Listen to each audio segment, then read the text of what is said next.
Oke, suara Ibu terdengar? Halo, suara Ibu terdengar? Dengar, Bu. Oke, Terdengar, Bu. oke, kita mulai. Assalamualaikum warahmatullahi wabarakatuh.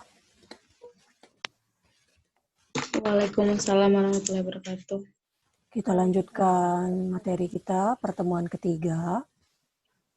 Cara melakukan penelitian, kemudian ada bab pendahuluan atau bab satunya, bagian dari bab satu, kemudian bagian dari bab satu yang lain adalah merumuskan masalah.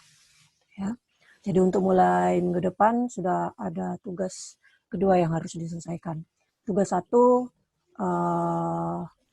insya Allah Ibu usahakan hari ini selesai, Ibu koreksi untuk bisa diteruskan supaya bisa melakukan menulis bab satunya. Screen-nya udah nampak? Sudah, kelihatan. Sudah, Bu. Nampak. Oke.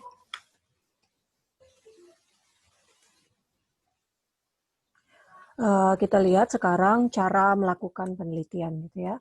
Jadi di bagian ini ada cara melakukan penelitian, bagaimana kita mau membentuk pendahuluan kita dan bagaimana merumuskan masalah.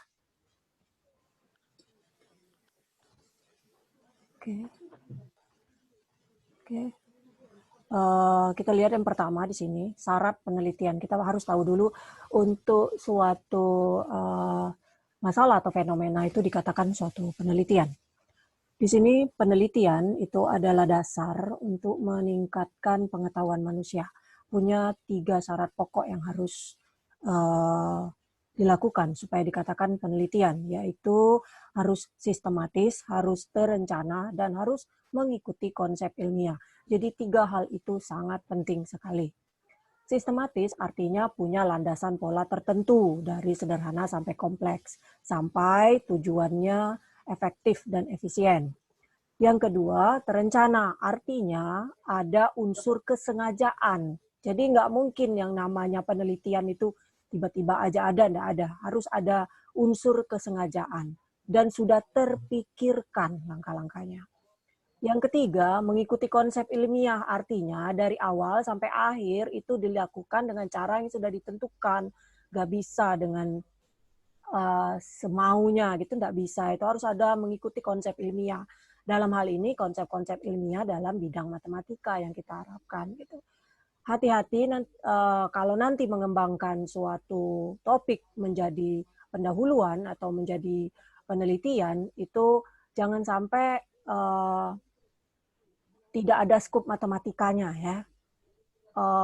Kita kadang-kadang mirip dengan cara yang dilakukan oleh orang ekonomi, tapi cara-cara ekonomi menghitung-menghitung saja, tidak memiliki konsep ilmiah matematika bidang kita gitu ya. Jadi hati-hati, mohon nanti banyak membaca materi-materi matematika kita mulai dari ilmu murninya, kemudian ilmu terapannya. Ilmu terapan kan banyak, semuanya rata-rata bidang matematika kita ini di garis besarkan sebenarnya cuma 2 saja, murni dan aplikasi atau terapan. Jadi bidang apa saja yang kalian pilih itu tidak masalah. Jadi mungkin mulai hari ini sampai seminggu ke depan sudah terfikirkan apa yang akan dibahas di pendahuluan gitu ya, berdasarkan dari topik yang kalian kirim ke Ibu gitu ya. Kemudian yang kedua kita lihat urutan proses penelitian. Urutannya itu dihadapkan pada suatu kebutuhan atau tantangan. Pasti ada kebutuhan, ada tantangannya. Kalau tidak ada tantangannya, untuk apa diteliti gitu ya? Diteliti cuma karena syarat mata kuliah saja, Bu. Bukan seperti itu ya. Jadi tidak dikehendaki yang seperti itu. Harus ada kebutuhan gitu atau tantangan. Kita harus rumuskan masalahnya. Apa masalahnya? Sampai masalah itu bisa diselesaikan. Masalah itu pasti punya batasan. Kita tidak akan menyelesaikan masalah real world. Itu kita nggak mungkin menyelesaikan masalah dunia yang sangat-sangat luas. Kita harus punya batasan. Ada asumsi yang membatasi permasalahan kita. kedudukan dan alternatif cara pemecahan masalahnya pun bisa dibayangkan atau terbayangkan atau bisa dipikirkan gitu. Kita punya masalah, masalahnya sudah jelas batasannya, tapi kita tidak punya alternatif cara pemecahannya, penyelesaiannya. Nggak usah juga, nggak bisa diselesaikan artinya gitu. Jadi open research jadinya ya. Kita harus menetapkan hipotesis sebagai titik tolak mengadakan tindakan, menentukan alternatif pemecahan yang tepat. Jadi ada hipotesisnya, hipotesisnya bisa diselesaikan atau tidak gitu misalnya. Kalau statistika ditolak atau diterima gitu, ada pengaruh tidak ada pengaruh gitu. Pasti kita tetapkan hipotesisnya gitu ya. Kemudian kita kumpulkan data. Kalau kita menggunakan data-data real, baik yang berupa data primer yang kita ambil secara langsung ataupun data sekunder yang kita sudah peroleh sebelumnya dari berbagai sumber, itu bisa saja. Ataupun kita mengkaji beberapa rumus, formulasi, mengembangkan lema, teorema, lema, teorema, proposisi, itu enggak masalah juga. Sama gitu ya. Ini bentuknya yang kalau ada mengumpulkan data untuk menguji hipotesis. Bisa saja model yang kita create, yang kita buat itu mau diuji dengan data gitu. Bisa juga seperti itu adanya. Kemudian kita ambil kesimpulan. Ini prosedur penelitian, kita harus punya rancangan penelitian, kita punya pelaksanaan penelitian, dan adanya penyusunan. Jadi ada 3 ini. Dirancang dulu penelitian itu, tidak bisa langsung dibuat-buat gitu ya. Dirancang dulu penelitiannya, kemudian bagaimana pelaksanaannya, terakhir kita harus buat laporannya. Ini yang memang akan diselesaikan oleh kalian sampai minggu ke-16. Kemudian langkah-langkah penelitian, kita harus milih masalah dulu. Sudah dari awal kita harus memilih masalah. Topik yang kita buat itu berdasarkan masalah yang sudah kita pikirkan gitu. Ada apanya gitu ya. Fenomena apa yang tertangkap oleh saya gitu. Kemudian harus ada studi pendahuluan, studi literatur harus ada. Nggak bisa kita tidak belajar dulu ilmu-ilmu atau background ataupun literatur pendukung ataupun paling tidak bisa membantu kita nantinya untuk menyelesaikan penelitian. Kemudian kita rumuskan masalahnya. Sudah dipilih, masalahnya harus dirumuskan. Jadi masalah kita ini apa? Saya mau memodelkan, saya mau mencari solusi, saya mau menerapkan, saya mau mengimplementasikan, atau saya mau mengkaji, saya mau menganalisis, itu harus ada apa yang mau dirumuskan gitu ya. Kemudian hipotesisnya juga tadi, ada pengaruh, tidak ada pengaruh. Bisa dimodelkan atau tidak. Gitu. Model itu lebih baik dari model yang sebelumnya sudah ada atau enggak. Nah gitu. Kemudian kita pilih pendekatan. Pendekatan itu approach atau metode. Jadi kita pakai metode. Metode apa yang saya mau pakai? Secara statistika atau secara analitik, misalnya menggunakan diferensial, ataupun saya pakai dengan metode-metode numerik gitu. Jadi secara optimasi gitu ya, diskrit, macam-macam itu pendekatan itu bisa dipilih sesuai dengan topik masalah yang sudah dipilih dan masalah yang sudah dirumuskan. Kemudian kita menggunakan variabel, pasti ada variabel. Kalau ada variabel, ada parameternya juga gitu. Pasti kita tentukan variabel kita apa. Dalam statistika pasti ada. Dalam bidang optimasi pun ada variabelnya gitu ya. Kemudian sumber datanya juga, sumber data tadi udah Ibu bilang, ada yang primer, ada yang sekunder. Kalau memilih data sekunder, pilihlah datanya yang jangan terlalu out of date gitu ya.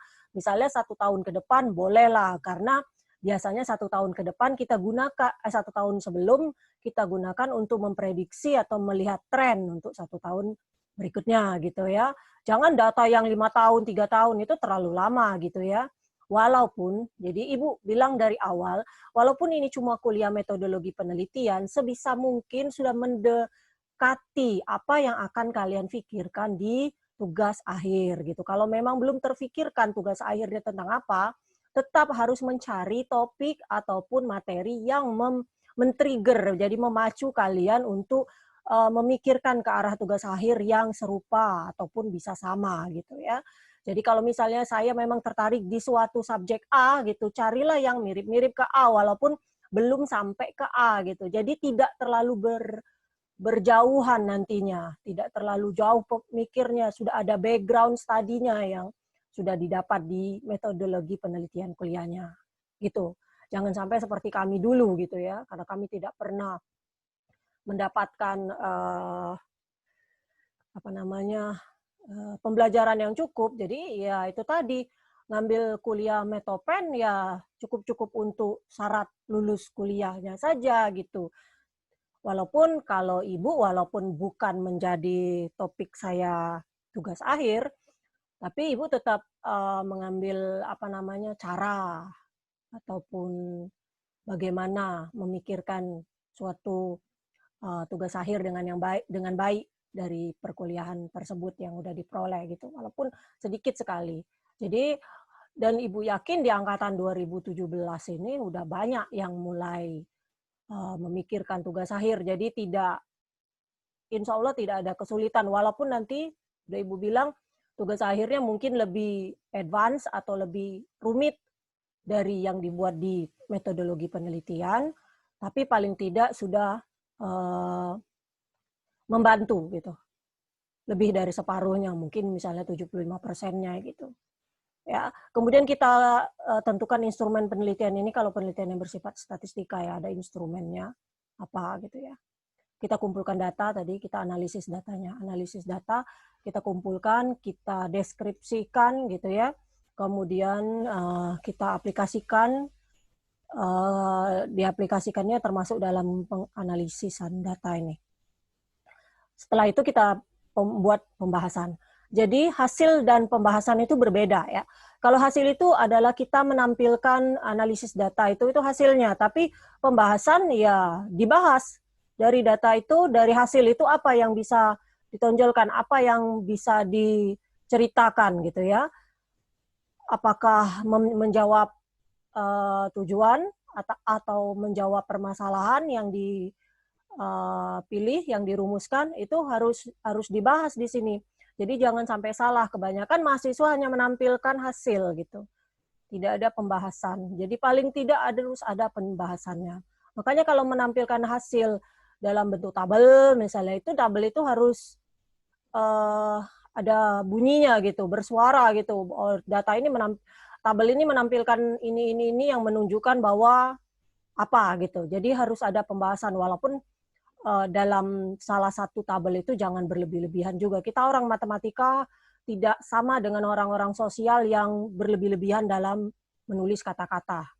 Tidak perlu diulang-ulang gitu ya. Jadi bab 4 itu harus berisi semua hasil yang sudah dikerjakan.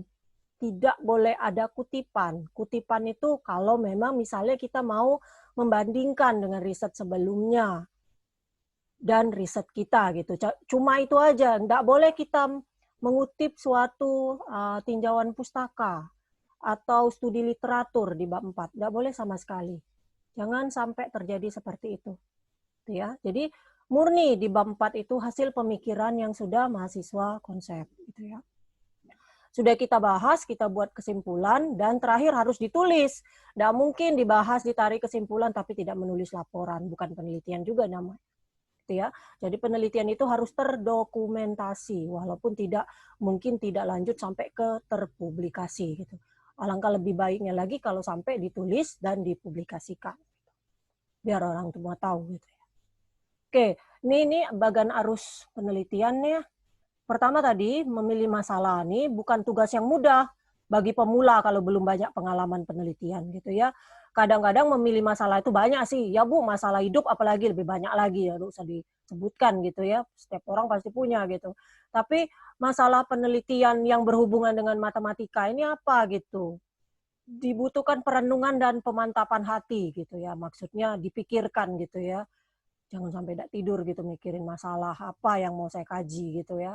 Untuk menentukan masalah. Jadi kalau Ibu bisa bilang memilih masalah ini tidak bisa cuma direnungkan, dimantapkan hati. Kita harus banyak-banyak membaca gitu ya.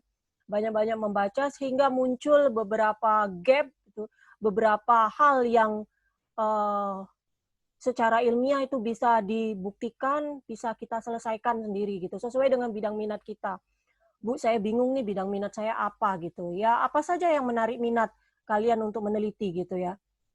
Biasanya sih mahasiswa itu sering tertarik untuk meneliti pertama karena mata kuliahnya mudah dipahami gitu kan ya. Biasanya kan seperti itu. Saya enggak munafik sih kalau dari dulu saya ngambil bidang yang sekarang saya tekuni ya karena saya memang suka dengan cara pembelajaran mata kuliah tersebut.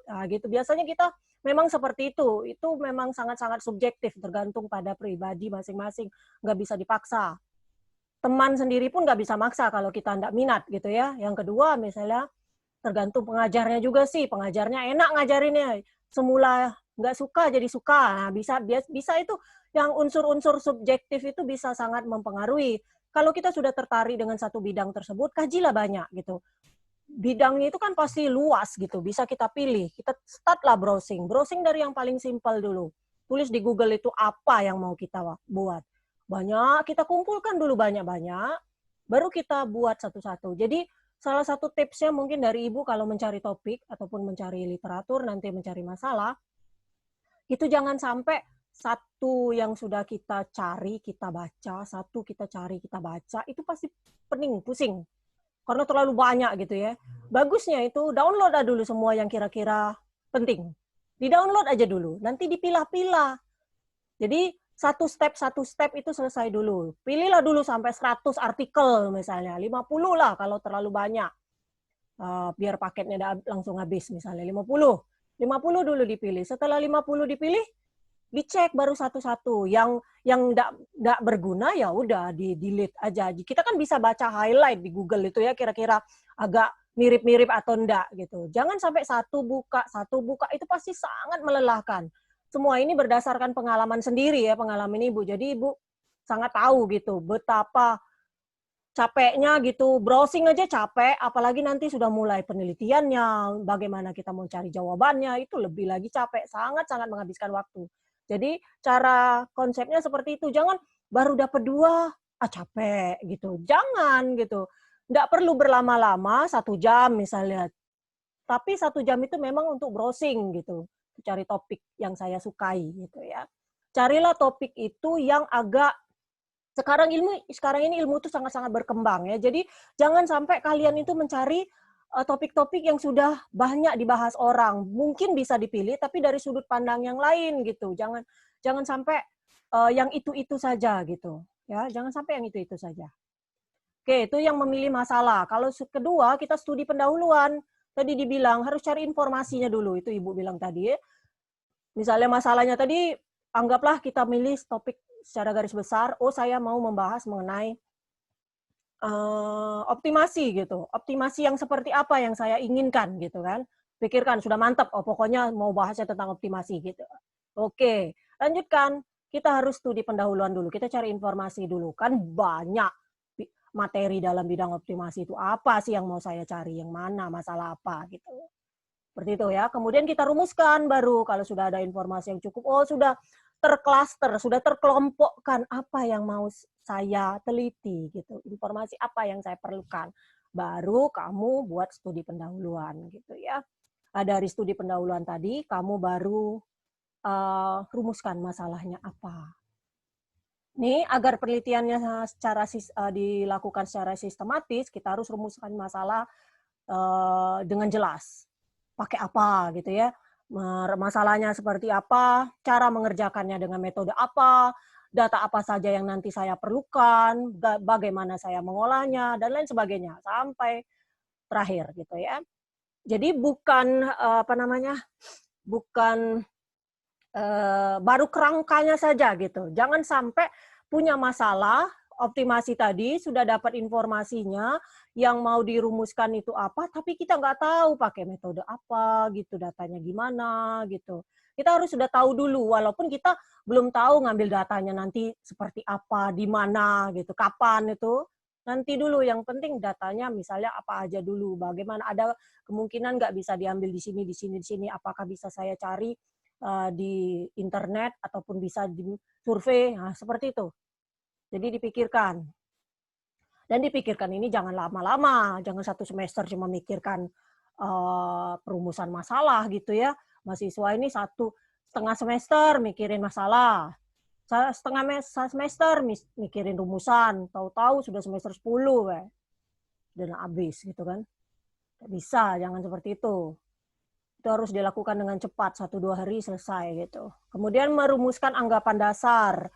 Ini anggapan dasar itu kita yakin benar gitu ya, bisa jadikan pijakan. Oh, saya yakin masalah ini bisa diselesaikan dengan metode A misalnya. Udah itu udah keyakinan gitu. Artinya kita berusaha bagaimana metode A itu bisa fit, bisa masuk ke masalah itu dan bisa diselesaikan gitu ya. Kalau kita udah agak kekeh dikit gitu bahwa ini bisa diselesaikan gitu ya.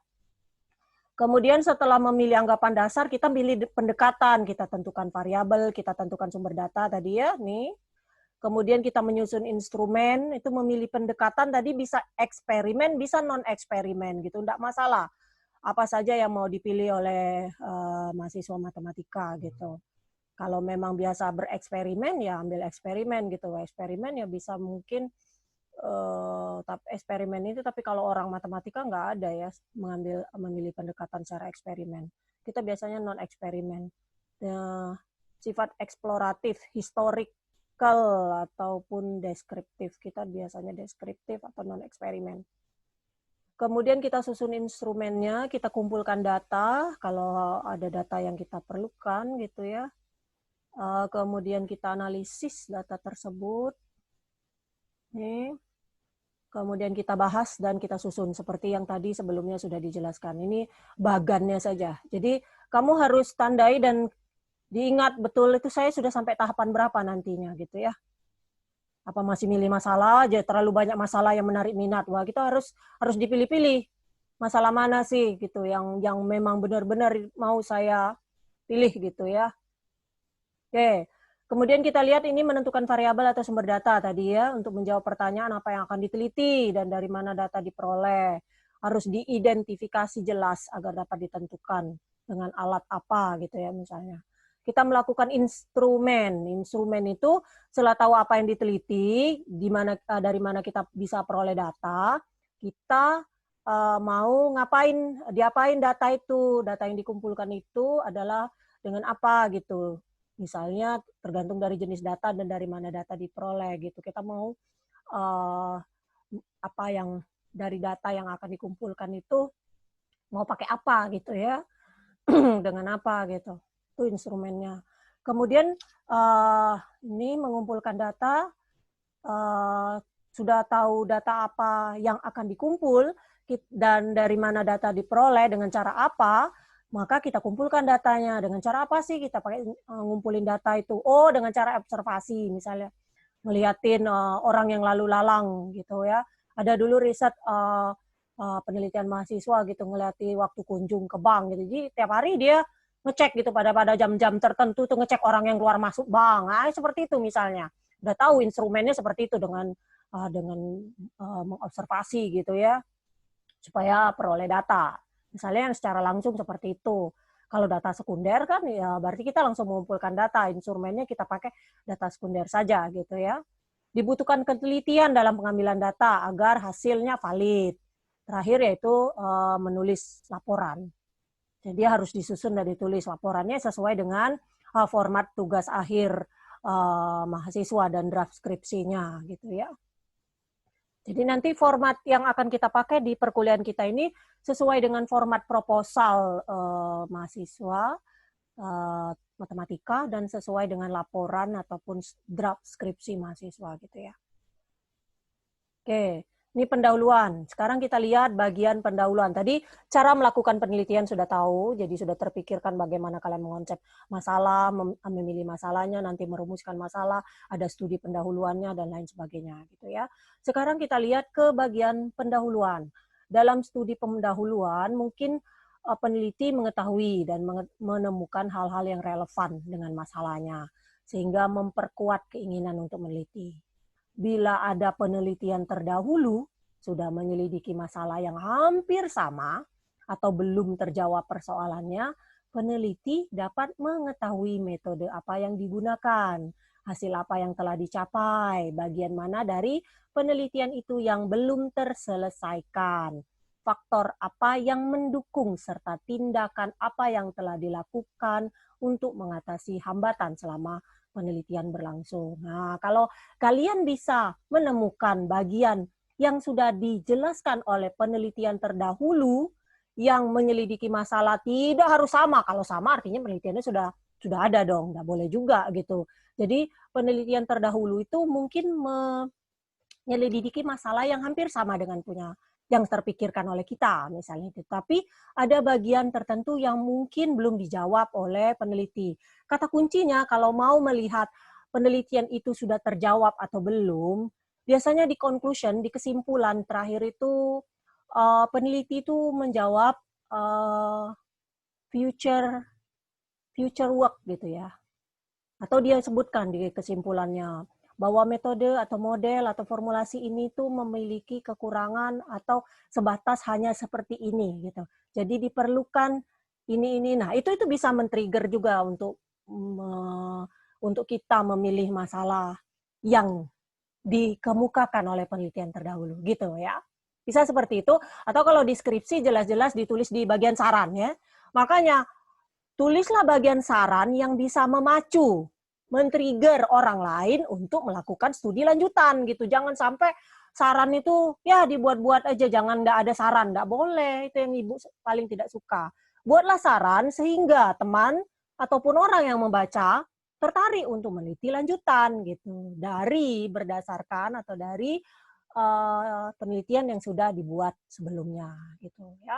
Jadi di situ kata kuncinya kalau kalian ketemu artikel-artikel yang di dalam kesimpulannya memaparkan hasil pembahasan, rangkuman pembahasan dari penelitiannya, dan kemudian menyampaikan keterbatasan dari yang dibuatnya, itu sudah memacu kita sebenarnya untuk tertarik menyelidiki masalah yang dikemukakannya, gitu ya. Seperti itu cara kata kuncinya mencari, gitu ya.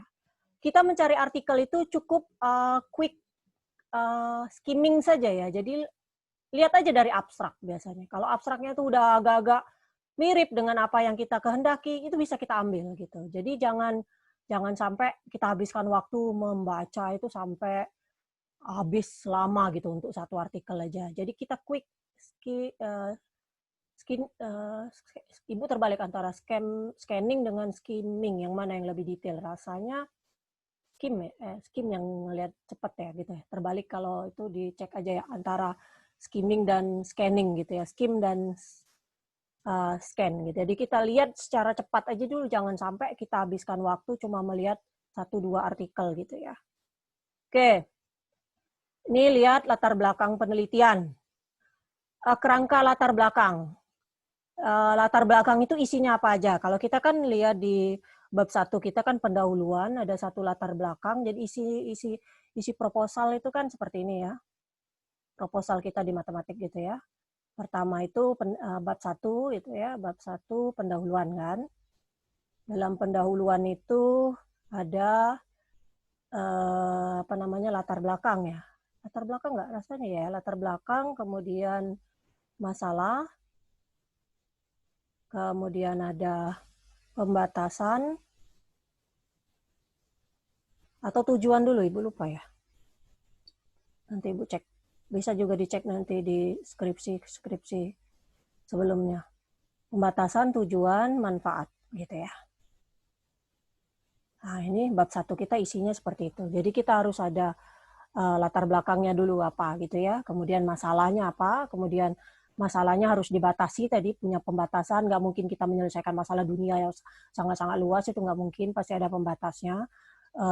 Asumsi apa yang kita pakai gitu untuk membatasi penelitian kita, bisa saja keterbatasan keterbatasan software, keterbatasan parameter, jumlah parameter atau variabel yang mau dipakai gitu ya.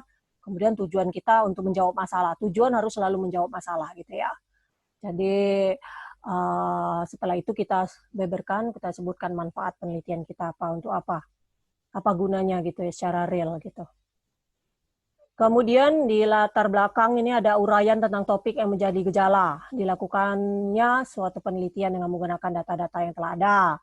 Penelitian terdahulu jika topik ini pernah diteliti ya gitu. Itu kita uraikan juga gitu untuk memperkuat fakta yang akan kita kemukakan masalahnya gitu ya.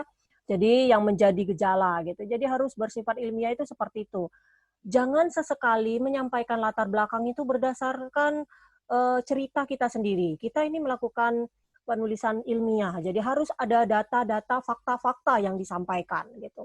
Oh, metode A ini sangat bagus untuk digunakan, diimplementasikan ke masalah yang saya teliti. Kenapa? Karena sudah ada riset-riset sebelumnya yang melakukan penelitian menggunakan metode A ini. Siapa-siapa saja orangnya. Gitu. Hasilnya ternyata sangat efektif atau baik atau bisa dipakai gitu. Terbukti optimal misalnya seperti itu. Jadi kita harus menulis kata-kata itu berdasarkan fakta-fakta. Kita bukan menulis cerpen. Ngarang-ngarang itu udah. Kita memang harus menulis dengan kalimat kita sendiri karena kita berhubungan dengan nantinya berhubungan dengan plagiarisme kalau mengutip kata-kata orang.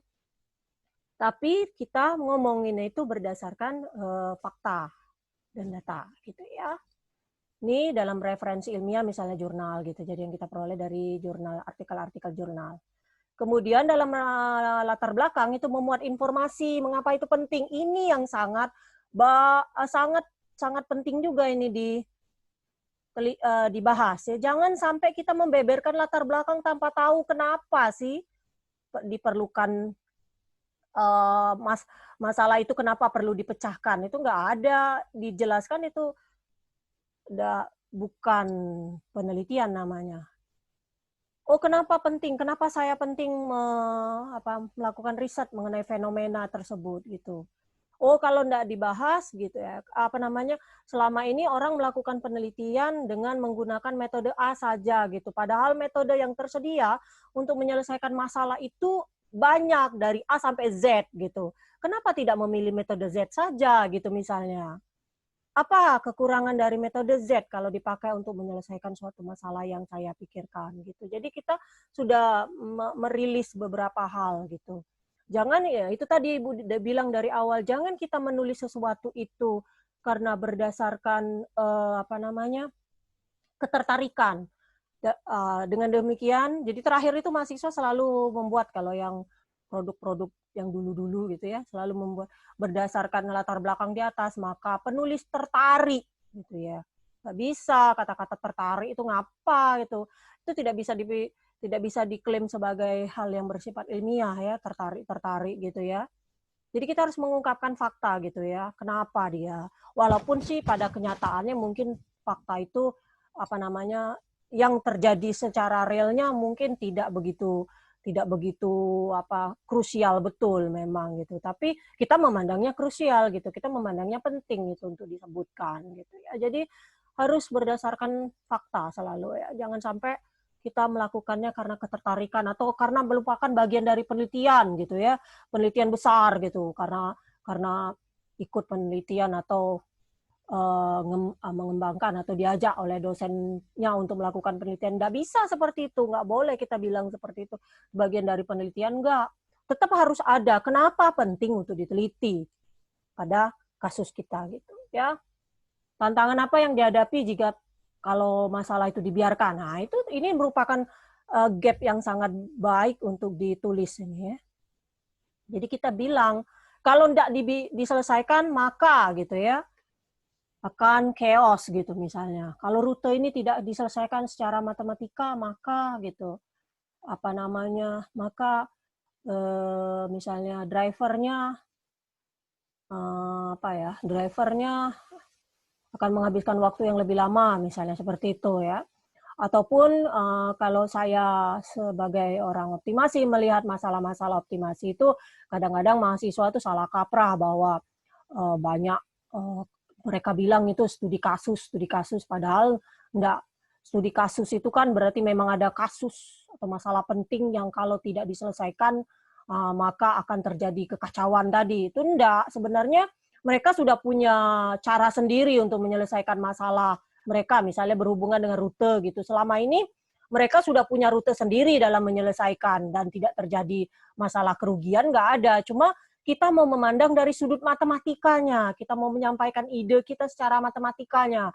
Kalau kita cari dengan menggunakan rumus matematika, maka hasil yang diperoleh itu lebih optimal. Lebih optimalnya misalnya keuntungannya lebih banyak karena menghemat energi berdasarkan rute-rute yang sudah disarankan secara matematis. Jadi seperti itu gitu ya. yang kita tawarkan gitu ya. Jadi bukan kita berbicara masalah kasus, kalau nggak diikuti berarti akan mengalami kerugian. Enggak, kecuali memang selama ini yang kita amati data itu memang selama ini suatu perusahaan ataupun apalah gitu ya selalu mengalami kerugian gitu karena banyaknya biaya operasional misalnya. Ya mungkin, tapi jarang sekali terjadi seperti itu. Jarang mahasiswa melakukan penelitian sampai segitu dalamnya gitu ya. Kebanyakannya gitu. Kalau ada yang bisa, enggak masalah gitu ya. Jadi hati-hati dengan menuliskan kata-kata memang betul-betul studi kasus ya, dengan tidak gitu ya. Jangan ikut-ikut tren. Jangan dibiasakan juga membaca skripsi sebelumnya untuk diadopsi secara full. Kalau kalian membaca skripsi sebelumnya itu cuma untuk mendapatkan ide, tapi bukan dipilih cara menulisnya, formattingnya mungkin belum tentu benar. Gitu ya. Jangan sampai seperti itu. Saya tidak menyarankan. Yang paling sering saya sarankan ke mahasiswa itu banyak membaca artikel jurnal yang terpublikasi, karena itu secara mutlak itu memang merupakan hasil riset, gitu ya. Jangan takut dengan bahasa yang bukan bahasa kita sendiri. Oke, yang ketiga nih, latar belakang itu berisi bagaimana masalah diangkat menjadi topik. Nah, ya, masalah itu kenapa kita angkat jadi topik dan harus dipecahkan manfaat masalah tersebut untuk diteliti. Manfaat yang didapat dari hasil penelitian dalam kehidupan praktis maupun bagi pengembangan ilmu pengetahuan. Ini nanti di bagian manfaatnya. Ya. Jadi dari latar belakang itu disebutkan aja secara sedikit gitu kalau memang ada yang bisa kita peroleh. Ya, itu latar belakang nih ya. Jadi paling tidak sampai hari ini itu kalian sudah mengumpulkan apa yang saya perlukan. Studi pendahuluannya sudah mulai dikumpulkan untuk bisa dirumuskan ke latar belakang. Panjang latar belakang itu tidak menentu, tidak ada patokan tertentu. Yang penting informasi tersampaikan dan bentuknya harus mengerucut ya. Jadi dari masalah umum merucut sampai khusus apa yang memang mau kita selesaikan. Kalau mencari masalah yang umum jangan terlalu umum. Gitu ya. Yang dulu Ibu pernah bilang kalau masalah optimasi memulai kata-kata dari informasinya memulai dari definisi optimasi. Oh, itu males banget Ibu ngelihatnya, itu terlalu jauh gitu ya. Cari aja langsung apa gitu. Mungkin dalam latar belakang itu ada definisi secara secara tidak langsung kita jelaskan gitu. Jadi harus ada sedikit penjelasan selain kita mengungkapkan fakta dan data gitu ya. Cara memulai menulis ya tulis saja, bisa pakai tulis tangan atau bisa diketik gitu. Jadi tuliskan dulu apa yang terfikirkan. Nanti urusan bulak-baliknya, apakah yang mana duluan, paragrafnya, apakah saya harus menjelaskan ini dulu, baru menjelaskan itu, nanti. Yang penting ditulis dulu. Kalau bisa membuat kerangka atau bagannya dulu apa yang mau saya jelaskan, itu juga jauh lebih baik gitu ya. Nanti, saya mau paragraf 1-nya isinya ini, kemudian paragraf 2 saya isinya ini, dan seterusnya gitu. Terakhir sampai kita mengerucut. Jadi, kenapa penting tadi? Diteliti tadi. Kemudian masalahnya apa, bagaimana cara kita menyelesaikannya nanti, gitu ya. Setelah itu kita rumuskan masalahnya. Rumusan masalah merupakan pertanyaan yang muncul gitu ya. Kalau di beberapa riset itu ada dua hal yang berbeda ya. Di perumusan masalah itu bisa ditulisnya dia research statement, jadi pernyataan riset statement. Dari research statement ini muncul research question. Nah, gitu. Kalau research question ya berarti berupa pertanyaan gitu ya. Nah, gitu. Kalau kita enggak ada research question-nya, jadi research statement itu bergabung dengan research question. Jadi kadang-kadang ditulis saja bagaimana cara gini gitu. Kita harus bagaimana ya, jangan capek menjawab apa gitu ya. Kalau bagaimana pasti jawabannya nanti proses gitu ya. Kita tidak menjawab apa saja gitu.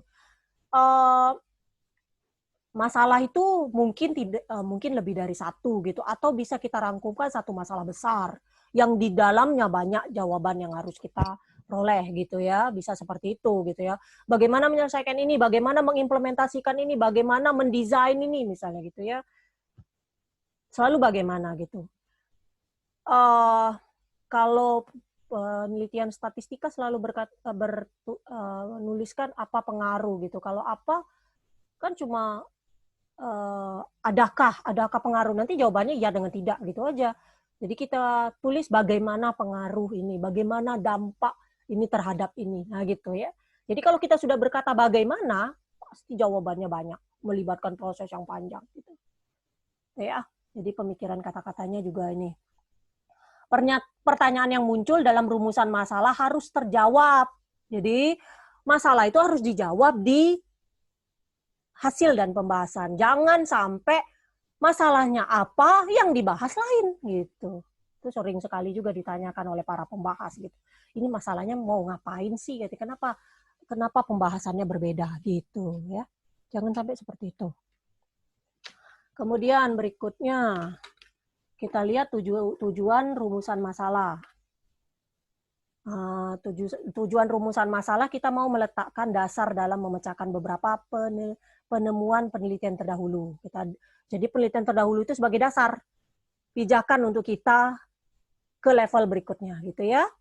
Jadi harus ada penelitian terdahulu. Nggak akan mungkin penelitian yang kamu buat itu cuma satu-satunya di dunia. Nggak mungkin. Pasti ada orang yang sudah membahas. Mungkin tidak sama tadi kan, hampir sama atau bisa sedikit aja yang sama gitu. Jadi bisa yang sama itu pendekatannya, bisa yang sama itu masalahnya, bisa seperti itu. Tidak mungkin sama semua, itu artinya bukan penelitian dong, sudah dipublikasikan orang gitu ya. Jadi harus ada pijakan sebelumnya gitu. Misalnya, penelitian terdahulu itu cuma sampai bagian A saja, saya mau melanjutkan yang bagian B-nya, itu kan termasuk sudah dasar gitu. Ya, dasar masalah sebelumnya gitu ya. Kemudian kita mudahkan pengajuan tujuan rumusan masalah itu untuk memudahkan kita mau mengajukan hipotesis kita, analisis kita, dan kesimpulan kita gitu ya. Jadi ini yang kedua, yang ketiganya bermanfaat bagi hasil penelitian. Punya manfaat pasti. Kalau nggak punya manfaat, untuk apa diteliti gitu. Harus ada manfaat. Sekecil apapun manfaatnya, tetap harus memiliki manfaat. Ngabis-ngabisin waktu, bukan manfaat itu berarti gitu ya. Oke. Bagaimana merumuskan masalah? Jadi kita sudah tahu ya, pendahuluan tadi kita anggap bahwa saya sudah memiliki masalah, saya sudah ceritakan kenapa penting untuk diteliti, saya sudah memiliki beberapa data fakta untuk menunjang apa yang akan saya teliti, kemudian berdasarkan penelitian terdahulu, kenapa penting, gap yang terjadi apa, kontribusi saya apa gitu, kenapa sih saya mau meneliti itu gitu. Penting juga karena ini, dan juga merupakan kontribusi ini hal yang penting untuk dijawab karena selama ini tidak ada penelitian yang membahas masalah ini, misalnya gitu ya. Itu kontribusinya. Kemudian ada yang selalu bilang novelty-nya. Novelty itu keterbaruan. Ada keterbaruan nggak sih riset kita ini? Gitu. Kalau nggak ada keterbaruan sih kadang-kadang itu kurang bagus juga gitu. Keterbaruan itu sekecil apapun gitu. Jadi kita riset ini jangan difikirkan suatu hal yang besar yang bisa kita selesaikan. Sedikit aja gitu. Selama ini itu sudah banyak metode-metode yang tersedia gitu ya. Tapi yang itu tadi Ibu bilang, metode Z ini belum pernah ada yang make gitu. Padahal sudah sampai literatur terbaru, metode yang tersedia untuk menyelesaikan masalah secara meta-heuristik misalnya dari A sampai Z. Tapi sedikit sekali riset yang membahas tentang metode Z ini gitu. Apa kekurangan metode Z ini sehingga tidak tertarik untuk diteliti gitu. Kita sebutkan di situ. Walaupun misalnya gitu, walaupun ternyata memang masalah metode Z ini susah untuk diteliti karena misalnya langkahnya panjang, melibatkan waktu yang lama, tidak bisa diselesaikan secara manual, harus pakai pakai pemrograman, tapi ternyata lebih efektif berdasarkan riset-riset sebelumnya ini. Ternyata metode ini kalau mencari nilai optimalnya melalui pendekatan aproksimasi itu sangat errornya kecil dibandingkan metode A sampai B, C, D, E, dan seterusnya gitu. Jadi pasti di balik kekurangannya ada kelebihannya yang bisa kita tonjolkan gitu. Jadi setelah pemikiran sampai tahap ke situ, berarti saya harus tampaknya tertarik untuk meneliti metode Z ini diimplementasikan ke kasus saya. Misalnya seperti itu ya. Yang Ibu terfikirkan kalau masalah-masalah optimasi seperti itu. Silakan yang lain juga nggak masalah gitu ya. jangan terpaksa karena dosennya orang optimasi mau buat tentang optimasi, jangan gitu ya, karena nggak ngaruh juga ke ibu gitu, malah berbahaya gitu ya. Dosennya optimasi ngambil topik optimasi yang bukan bidang minatnya, malah berbahaya gitu, nanti saya tahu semua jadinya gitu kan, ini tidak betul, ini kurang tepat, malah bahaya juga gitu ya. Jadi sekali lagi ibu bilang carilah sesuai dengan bidang minat kalian masing-masing gitu ya, apa yang saya mau kaji gitu ya. Apapun itu pasti ibu informasikan kalau tidak baik, tidak betul gitu ya. Saya bukan melihat kontennya, tapi ibu tetap tahu dasar-dasarnya, ilmu-ilmu lain tetap tahu kalau ini terlalu mudah ngapain gitu ya. Sama penelitian-penelitian murni, kalau ada masalah-masalah jabar atau analisis yang mau dibahas itu sangat penting juga. Jarang sekali mahasiswa yang buat sekarang topik-topik mengenai aljabar ataupun analisis, nggak tahu ibu kenapa. Apa karena dosennya tidak men-trigger juga? Itu sebenarnya banyak ini ya, banyak faktor ya yang men-trigger mahasiswa itu buat riset di bidang ilmu tertentu. Apakah dosennya kurang promosi gitu ya, padahal selama ini bertahun-tahun sudah ngajarin topik itu, tapi tidak pernah mempromosikan, oh ini patut diteliti, oh ini layak diteliti, oh ini bisa dikembangkan, gitu kayak yang mungkin apa seperti itu gitu ya masalahnya, padahal bagus juga, sangat baik gitu. Kemudian masalah-masalah statistika juga, kenapa tidak diambil, kalau ibu lihat ya, statistikanya jangan cuma aplikasi saja gitu, mau pakai alat bantu hitung gitu. Yang kalau ibu amati gitu, beberapa kali ibu jadi pembahas orang-orang statistika gitu ya, mahasiswa itu menampilkan di landasan teorinya banyak sekali rumus-rumus statistika, tapi tidak ada satupun rumus yang dipakai. Rumus itu semua terangkum sudah di SPSS, apa gunanya gitu. Kalau bisa, ibu pengen betul ngelihat, misalnya memang tertarik bidang statistika, bagaimana mengembangkan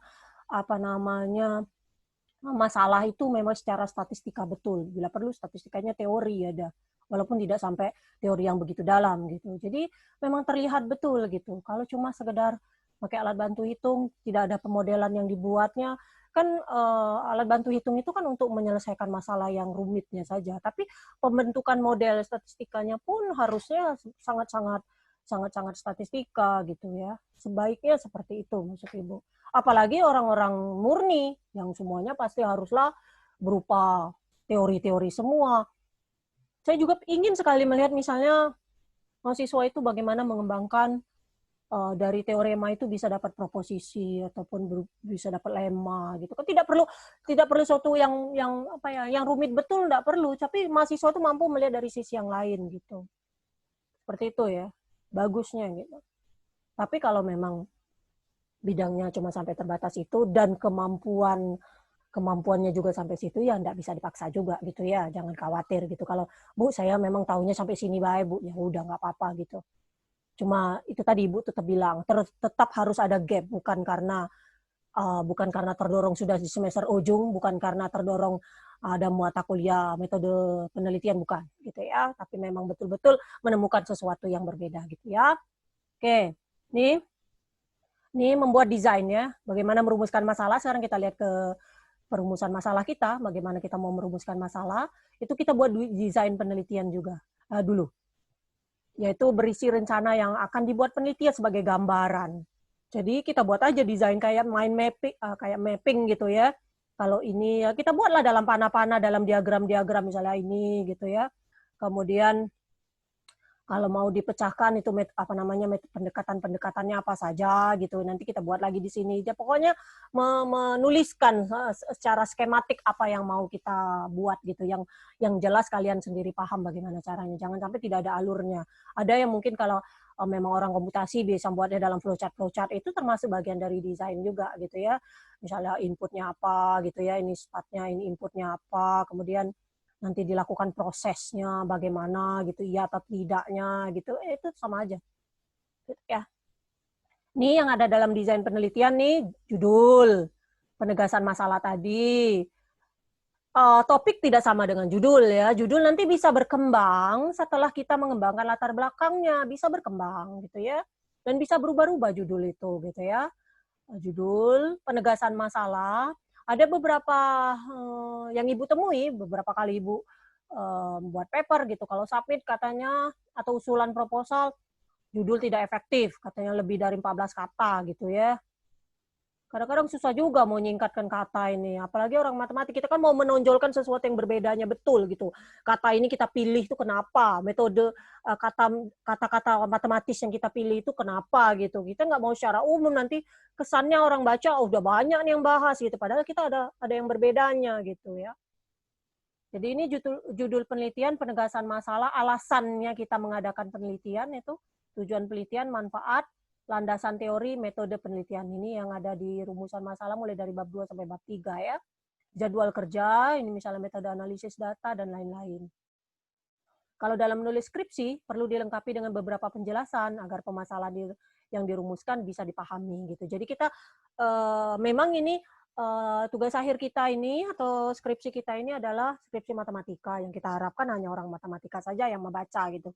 Tapi kita di sama-sama matematika pun belum tentu semua orang bisa paham gitu kan. Jadi ada beberapa hal yang agak teknis itu sepertinya memang perlu dijelaskan sedikit gitu. Jangan sampai kita menjelaskannya banyak gitu karena kita beranggapan bahwa skripsi yang kita buat ini memang hanya readable-nya untuk orang-orang matematika gitu. Jangan sampai orang sosial baca skripsi kita mungkin agak kurang paham gitu istilah-istilah jargon-jargon matematikanya gitu ya.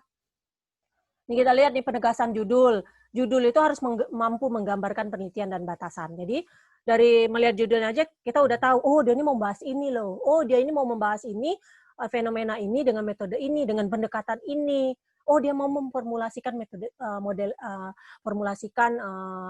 ini apa namanya bentuk ini gitu dan lain sebagainya gitu. Jadi kita secara tidak langsung sudah tahu gitu ya penelitiannya apa tentang apa.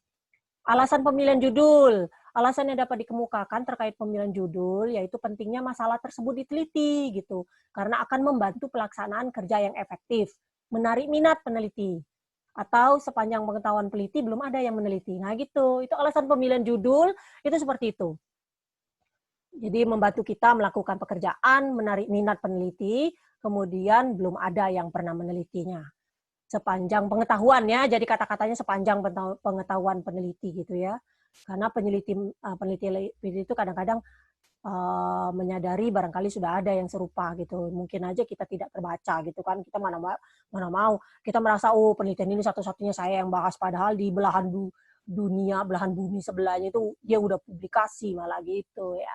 Jadi kita yakinkan aja diri kita sendiri bahwa kita yang baru menulis itu gitu. Agak-agak pede dikit gitu ya, walaupun jangan kelewatan. Bisa juga alasan pemilihan judul dengan pertimbangan yang adanya kesenjangan antara yang diharapkan dengan yang terjadi. Sehingga kita perlu teliti, dicari sebab, ngapa kesenjangannya terjadi. Itu alasan kita memilih judul atau topik tadi ya. Topik itu bisa dikembangkan jadi judul gitu. Bisa, boleh sama ataupun boleh tidak sama. Nih, problematik penelitian itu merupakan salah satu bagian penting. Langkahnya disebut perumusan masalah. Dalam tahap ini kita mau mengajukan pertanyaan yang mau dicari jawabannya.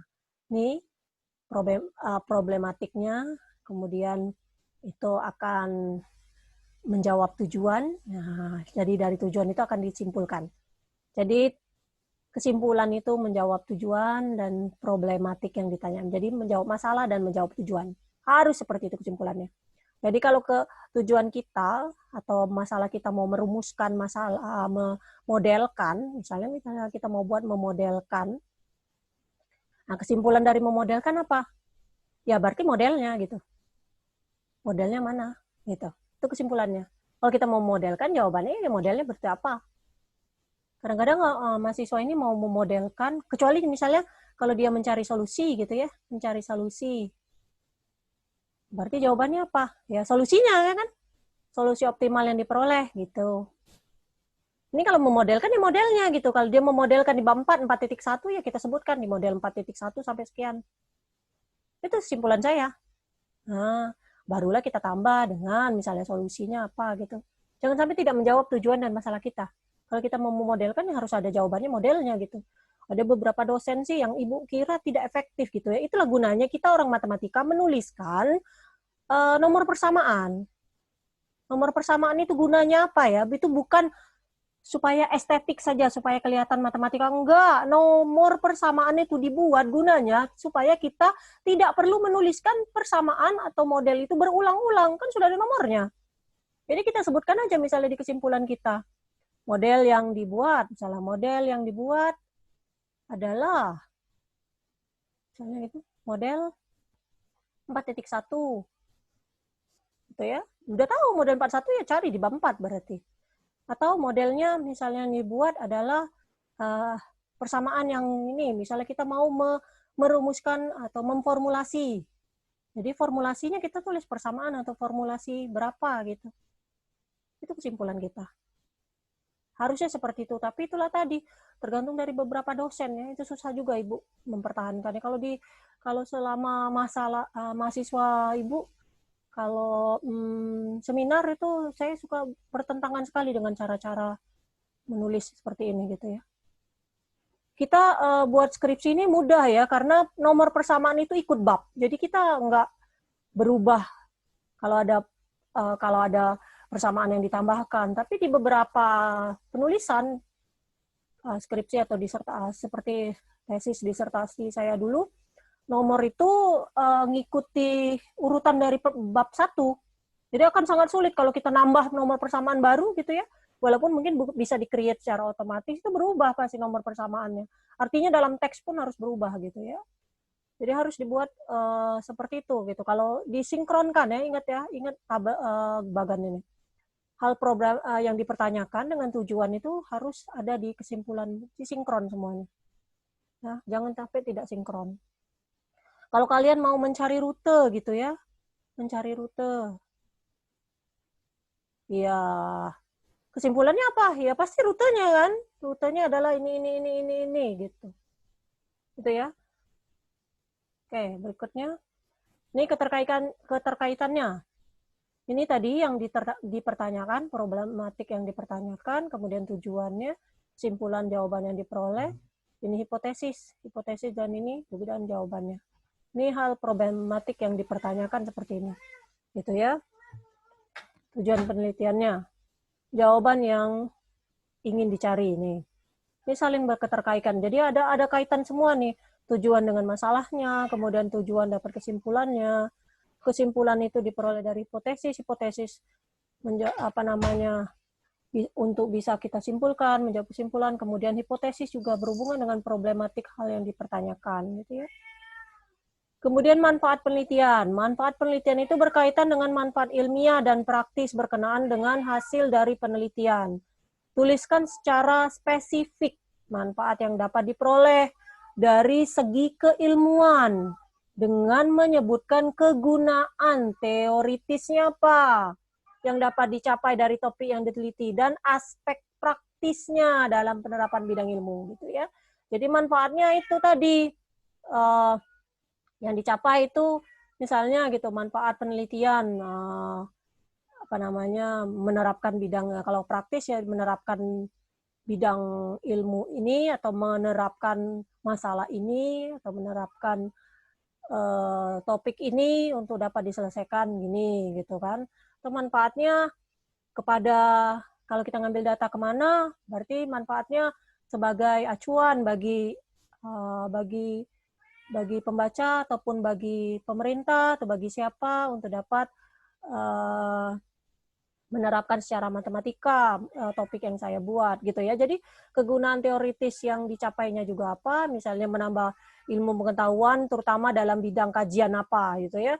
Jadi kajian yang kita buat itu tidak diperoleh di kuliah biasa misalnya gitu ya, kajian keilmuannya misalnya apa, keilmuannya misalnya yang tidak diperoleh sebelumnya gitu kan. Cari masalah ataupun mencari materi yang untuk dijadikan penelitian itu jangan materi yang sudah ada di perkuliahan gitu. Materi yang ada di perkuliahan itu memacu kita, membuka wawasan kita untuk mengambil salah satu dari topik itu ke menjadi riset gitu. Tapi bukan yang sama seperti itulah, enggak yang sama seperti itu ya. Kajian keilmuannya misalnya aspek praktisnya praktisnya misalnya sebagai acuan sebagai apa namanya, acuan ke pemerintah misalnya, ke siapa gitu ya, untuk dapat mengimplementasikan gitu ya. Jadi kita menawarkan suatu ide secara matematis gitu, bagaimana menyelesaikannya. Bisa yang lain-lain juga, tapi jangan terlalu tidak real gitu ya, jangan terlalu dibuat-buat gitu manfaatnya gitu ya. Manfaat ini hal yang sama persis dengan saran kalau deskripsi mahasiswa. Sering dibuat-buat saja gitu. Coba difikirkan betul. Kalau bisa memang penelitian kita itu ada manfaatnya gitu. Secara praktis, secara teoritis gitu. Kemudian saran juga gitu. Kalau bisa saran itu memacu atau membuka wacana bagi orang lain yang membaca, tertarik untuk meneruskan riset kita gitu. Ya sekecil apapun, nggak perlu besar-besar, sekecil apapun gitu. Jadi ada gunanya gitu. Itu saja. Jadi kalau Ibu bisa simpulkan, mulai dari melakukan penelitian tadi, sudah tahu bagaimana kita cara melakukan penelitian, nanti bisa dibaca lagi nih, Ibu share nanti di e-learning, kamu bagaimana mau melakukan penelitian, bagaimana kamu memilih masalah kamu, bagaimana kamu melakukan studi pendahuluannya, kemudian mencari informasi sehubungan dengan studi pendahuluannya, kemudian bagaimana saya merumuskan pendahuluan saya akhirnya, kemudian baru kamu rumuskan masalah. Coba Ibu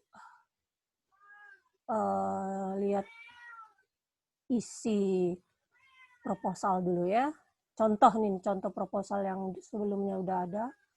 Supaya paling tidak kalian tahu urutannya nanti kalau mau buat ke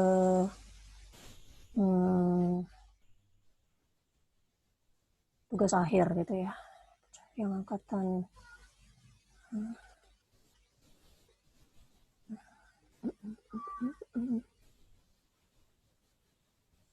ada nggak ya yang punya proposal ini? Bentar ya.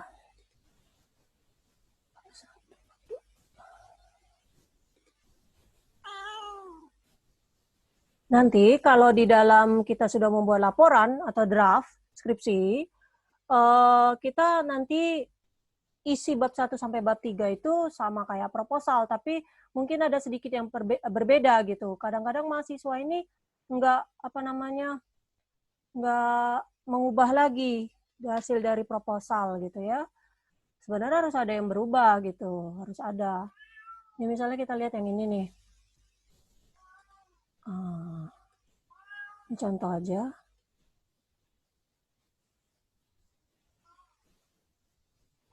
Ini contoh bab 1 ya. Jadi Ibu share. Kelihatan ya bab 1-nya? Muncul nggak? Muncul, Bu. Oke. Muncul, Bu. Oke. Ini bab 1, jadi formattingnya seperti ini. Standar-standar penulisannya nanti kalau untuk mau buat bab 1 tidak harus tidak harus ya, tapi kita seragamkan aja ukurannya bab 4 gitu ya. Sudah buatlah formatnya sesuai dengan format proposal di jurusan kita ya. Jadi nanti untuk minggu depan yang harus kalian kumpulkan ke Ibu, spasinya udah 2 dibuat. Jadi kalau ininya sih kayaknya standar aja ya, berapa? 4-3-3 ya. Tuh, ini bab 1, pendahuluannya ada latar belakangnya. Ya, satu-satu nih latar belakang, seperti ini ya formattingnya. Bisa nggak? Inking, oke. Lihat di mana inking. Oke. Ini ya. Ya, jadi bab 1 nih. Nih, kemudian kita buat latar belakangnya nih. Jadi nanti sama-sama dicek sendiri latar belakang, satu-satu latar belakang. Nah, ini tadi kita menyampaikan fakta data gitu ya, dari kita menulisnya pakai ini ya, pakai apa namanya? Ini citasi nih. Agak berbeda. Ini kemudian kita rumuskan masalah kita. Nih. Kemudian pembatasan dulu ya. Kita batasi dulu.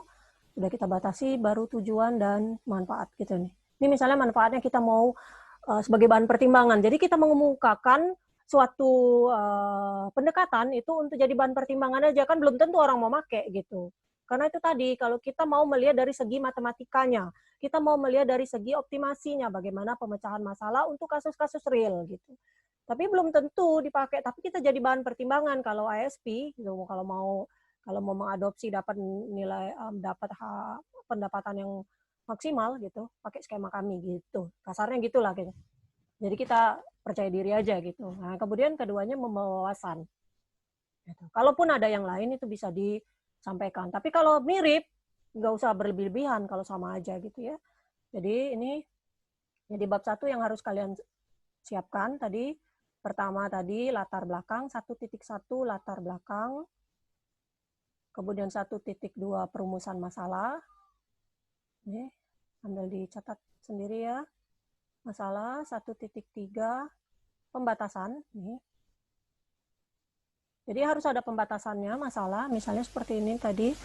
Ini tidak yang terbaik, tapi kira-kira idenya seperti itu, pembatasan masalah kami batasi misalnya 2 layanan, 2 kelas layanan gitu ya. Kenapa? Karena itu yang hanya mampu diselesaikan oleh software gitu. Jadi keterbatasan dari software. Seharusnya sih sampai N gitu kan, N layanan dan N kelas layanan gitu. Nah, gitu. Tapi karena keterbatasan software itu tidak memungkinkan untuk diselesaikan semua. Walaupun softwarenya juga sudah sangat banyak variabel dan parameter yang didefinisikan, tetap tidak cukup gitu. Mungkin ada pembatasan masalah yang lain gitu. Kita batasi cuma untuk wilayah, kita mau mengambil data demografi, saya batasi cuma daerah Sumatera Selatan gitu. Kenapa? Ya, karena itu data Sumatera Selatan itu merupakan salah satu apa gitu. Jadi ada alasannya juga nanti kalau ditanya gitu ya. Kenapa kamu membatasi masalah sampai situ gitu? Kenapa sih data Sumatera Selatan saja ya? Walaupun misalnya kita tahu sih karena saya orang Sumatera Selatan gitu. Tapi kita harus cari alasan yang ilmiah kenapa data dipakai itu. Oh, Sumatera Selatan itu termasuk salah satu provinsi yang sedang berkembang. Gitu ya, walaupun bukan jadi 5 kota besar di Indonesia, tapi termasuk salah satu kota besar yang berpotensi untuk berkembang pesat. Nah, misalnya gitu, alasan kita memilih. Atau jumlah penduduknya nomor sekian padat gitu. Jadi itu ada alasan kenapa kita membatasi sampai situ saja gitu ya. Kemudian tujuannya nih, ini tujuan penelitian kita. Jadi 1.4 tujuan, gitu ya. 1.3 pembatasan, 1.4-nya tujuan, dan terakhir adalah 1.5 itu manfaat. Jadi kalian konsep yang bab 1 ini untuk Ibu lihat. Berapa halamannya terserah. Ini kayak ini aja kan cuma 4 halaman ya buat. Jangan lupa yang terakhir itu harus ada daftar pusakanya ya. Walaupun daftar pusaka itu belum masuk di bab 1, tapi daftar pusaka ini harus ada, Ibu mau lihat. Ingat ya, daftar pustaka ini adalah pustaka-pustaka yang disitasi dalam teks di bab 1 sampai bab 5. Jadi kalau kalian baca sudah 1000 artikel, itu tidak bisa dimasukkan semua kalau dia tidak dikutip. Ya. Nah, ini yang selalu jadi perdebatan. Ibu selalu membantah gitu ya. Ada beberapa pembahas itu suka bilang, kenapa dari dia ngelihatnya ada halaman terakhir daftar pusaka. Dari sekian banyak daftar pusaka, mungkin karena gini ya, kalau Ibu selalu mengapresiasi mahasiswa yang daftar pusakanya banyak. Artinya apa? Artinya mahasiswa itu banyak membaca. Walaupun yang dibaca itu mungkin sedikit, tapi dia membuka paling tidak. Baca abstraknya jadilah gitu. Atau baca judulnya, mirip gitu. Itu sudah membaca. Masalahnya, dosen ini suka bilang, yang mana yang betul-betul daftar pusaka yang kamu pakai? Yang mana masternya lah kalau dia bilang gitu. Nanti ditunjukkan oleh mahasiswa ini. Ya kenapa yang lain diperlukan? Oh, nggak bisa seperti itu. Kita mau establish, kita mau membentuk latar belakang itu harus berdasarkan fakta-fakta, data-data yang banyak. Itu perlu kita tulis semua. Kalau memang banyak. Misal, skema atau model. Model ini kan banyak. Model yang berhubungan dengan misalnya ini insentif pricing ini misalnya. Kan banyak, ada. Dasarnya dari skema pembiayaan saja misalnya. Banyak bisa kita sebutkan gitu. Jadi harusnya ada gitu ya. Makanya ibu sangat ingin melihat seberapa banyak mahasiswa sudah membaca. Makanya daftar pusakanya kita tetapkan bersama-sama kemarin 20 kan? 20 minimal ini.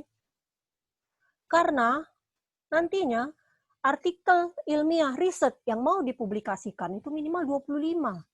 tersitasi, minimal 25. Dan karena ini bolehlah mahasiswa itu diminta 10 yang bahasa Indo, 10 yang bahasa Inggris, ya. 10 Indo, 10 Inggris. Minimal ini ya, minimal. Boleh lebih. Misalnya mau Inggrisnya 13, boleh. Yang penting minimalnya terpenuhi.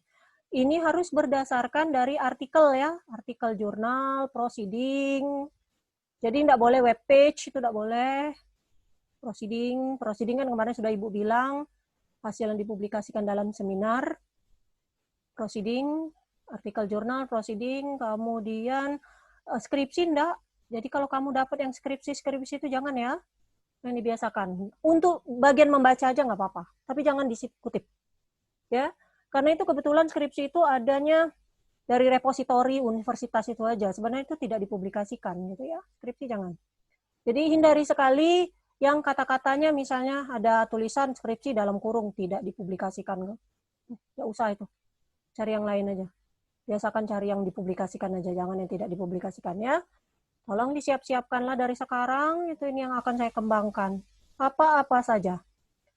Sedikit saja yang bersamaan bisa dipakai gitu. Nggak harus semuanya sama ya. Itu tadi Ibu bilang, kalau sama artinya sudah ada dong risetnya, untuk apa lagi dibuat gitu. Sedikit-sedikit saja, bagian apa saja. Jadi daftar pusaka ini gunakan APA, boleh 6, boleh 7, dan ada di halaman belakang sekali. Jadi di bab 1 ini mungkin tidak seluruh 20 ini udah ada kan, karena kan kemungkinan yang paling banyak itu di bab 2 ya kan, nanti ditinjau pusakanya. Jadi sedikit nggak masalah. Yang jelas Ibu mau melihat apakah mahasiswa sudah mengaplikasikan menggunakan Mendeley atau EndNote gitu ya. Akan ketahuan. Gitu ya. Oke, jadi ini yang kalian persiapkan, dikumpulkan, Ibu kasih informasi sebelumnya, 30 menit sebelum kelas dimulai ya, minggu depan. Jadi dipersiapkan berapa halamannya terserah gitu, yang jelas 2 spasi gitu. Dengan urutan-urutannya seperti berikutnya ya. Ini ya, udah hafal semua latar belakang, rumusan masalah, pembatasan masalah, tujuan, manfaat, daftar pusaka terakhir. Oke? Ada pertanyaan sampai sini? Kalau ada yang mau ditanyakan boleh di-unmute kan. Jadi mulailah berpikir kira-kira apa yang akan saya buat gitu ya.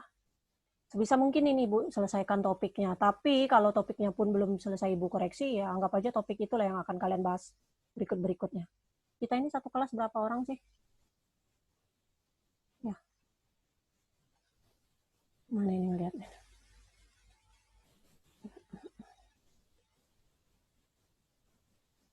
40 orang ya. Nah, sekali lagi juga Ibu informasikan harus cek DPNA ya. Biasanya DPNA itu kan begitu kalian udah isi KRS, sebenarnya kalian harus sudah masuk ke sistem ya. Udah ada nama mahasiswanya. Jangan sampai karena kita sudah dari minggu pertama malah kita melakukan tugas, jangan sampai mahasiswa belum menyelesaikan gitu ya. Nanti penilaiannya berkurang. Oke. Tidak ada pertanyaan, cukup jelas ya? Mudah ya? Mau bertanya, Bu? Yap, silakan. Kenapa, Firsa? Tadi kan citasinya di bab 2 yang banyak, Bu. Jadi untuk buat daftar pustaka di bab 1 memang harus 20. 10 yang bahasa Inggris, 10 yang... Nggak dengar berarti Firiska nih. Kan Ibu bilang tadi kan total keseluruhan sampai bab 4 nanti ada 20. Kan bisa aja di bab 1 itu nggak semuanya kalian masukkan, ya kan? Ada kemungkinan hal-hal yang tidak perlu gitu, yang tidak perlu dijelaskan secara rinci mengenai kutipan mungkin di landasan teori di bab 2 gitu. Jadi ya enggak harus 20. Kalau memang sudah 20-20-nya ada di bab 1 ya sudah nggak apa-apa juga gitu. Yang penting Ibu mau melihat bagaimana kalian mengutip. Jadi tetap harus ada daftar pusakanya. Itu aja. Jumlahnya tidak harus 20. Ya? Iya, Bu. Tadi mau memastikan aja, Bu. Oke. Ada lain? Mau bertanya? Ada? Nggak ada? Cukup ya? Jelas ya? Oke, kalau udah jelas, sekarang waktunya kalian berpikir. Rumahnya, template untuk mengirimkan bab 1 itu sudah Ibu buat. Jadi sudah mulai per hari ini, ya kalau sudah selesai bisa dikumpul sampai batasnya waktu minggu depan hari Rabu sebelum jam 7.30 maksimal ya. Pastikan seperti itu. Kalau terlambat nggak bisa di-submit gitu ya. Itu enaknya e-learning yang paling Ibu sukai gitu, seperti itu. Kalau ngirim lewat email pun mahasiswa masih bisa mepet-mepet gitu. Tapi kalau dalam e-learning kalau time-nya sudah off lah nggak bisa lagi submit gitu. Ya. Jangan mepet-mepet gitu ya. Jam 7.30-nya di e-learning itu mungkin berbeda dengan 7.30-nya di kamu gitu ya. Jadi jangan biasakan yang mepet-mepet gitu 15 menit atau 20 menit atau setengah jam sebelumnya. Pokoknya belajarnya atau bekerjanya jangan sampai mepet-mepet. Oke, cukup dari Ibu ya. Nanti yang Ibu jelaskan ini kamu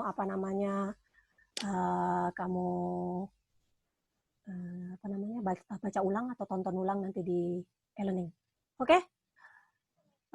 Ibu stop share. Nanti kita ini dulu ya, kita ambil gambar kita dulu bersama-sama gitu, sebagai bukti kehadiran. Oke.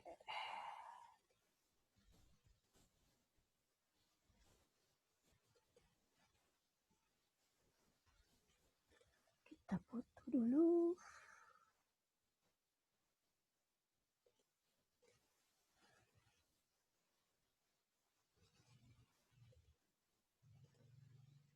Yang kedua.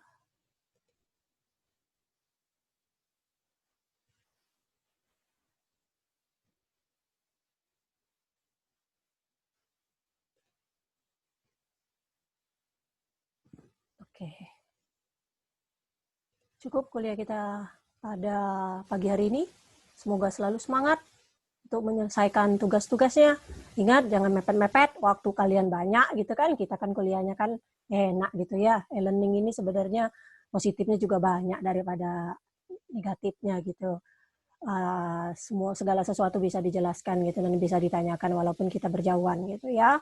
Kalau ada hal-hal lain yang perlu ditanyakan belum muncul pada saat kuliah ini, nanti bisa ditanyakan aja di grup ya. Apa-apa yang berhubungan dengan masalah perkuliahan itu share aja di grup gitu ya. Jangan dijapri ibunya. Pening ibu jawabnya kalau dijapri ya. Oke. Itu saja dari Ibu. Ibu tutup. Assalamualaikum warahmatullahi wabarakatuh. Waalaikumsalam warahmatullahi wabarakatuh. Terima kasih, Bu. Terima kasih, Bu.